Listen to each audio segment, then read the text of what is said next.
Violenza e danneggiamenti nel carcere di Belluno. Un poliziotto ferito domenica notte con prognosi di 5 giorni e danni per migliaia di euro.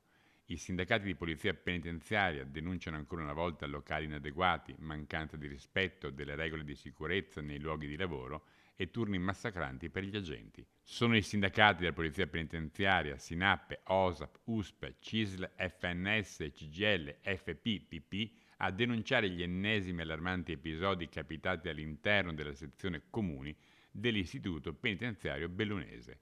Nelle serate di giovedì 1 agosto, sabato 3 e domenica 4, alcuni detenuti hanno messo in atto violente manifestazioni di protesta, appiccando fuochi, distruggendo impianti di videosorveglianza, vetrate, locali doccia, videocitofoni e impianto elettrico, provocando danni per migliaia di euro.